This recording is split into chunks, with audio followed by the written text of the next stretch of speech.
Assalamualaikum warahmatullahi wabarakatuh. Perkenalkan, nama saya Juwita dengan NIM akhir 200 dari kelas 2022D. Di sini saya akan memaparkan mengenai materi komunikasi dan advokasi. Yang pertama, saya akan menjelaskan mengenai advokasi.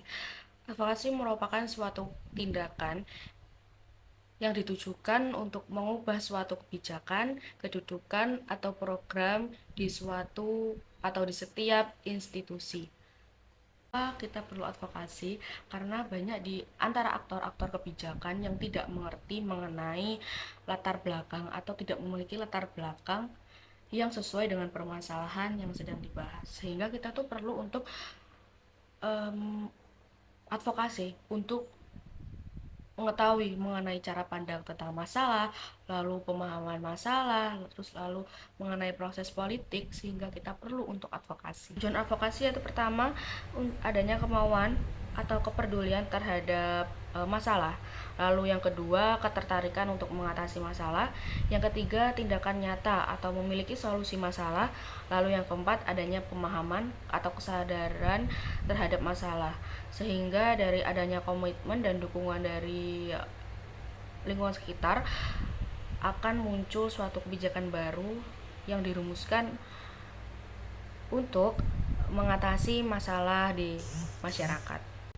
Pada tatanan pelayanan publik, kita itu harus mengetahui atau mempelajari mengenai public speaking. Kenapa kita harus menguasai atau bisa public speaking? Yang pertama, banyak orang yang sukses itu karena good speakernya bagus. Lalu yang kedua, tuntutan zaman dan teknologi saat ini. Karena teknologi saat ini tuh serba canggih. Apa-apa kita itu harus bisa public speaking dan tepat untuk menanggapi mengenai teknologi, sehingga public speaking itu penting untuk era saat ini. Lalu yang ketiga, tuntutan profesi.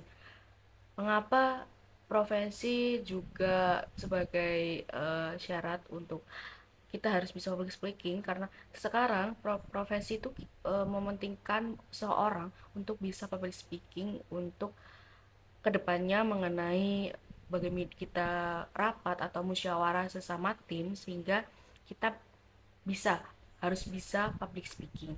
Lalu yang keempat, persaingan. Kalau kita saat ini tuh, kalau kita nggak bisa public speaking atau ngomong di depan umum, pasti banyak yang bully kita atau merundung kita karena kita nggak bisa apa-apa, cuma hanya diam, sehingga nantinya kita juga menarik pembulian. Dari pemaparan tersebut, saya memiliki contoh mengenai komunikasi dan advokasi kebijakan mengenai pengelolaan sampah, yang dimana video ini merupakan video kelompok saya. Dan tidak dirapikan akan menimbulkan dampak bagi lingkungan dan manusia.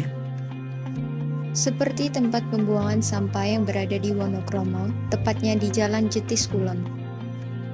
Terlihat sampah tidak ditata dengan rapi dan mengganggu aktivitas manusia. Hal ini juga menjadi keluh kesah bagi pengguna jalan.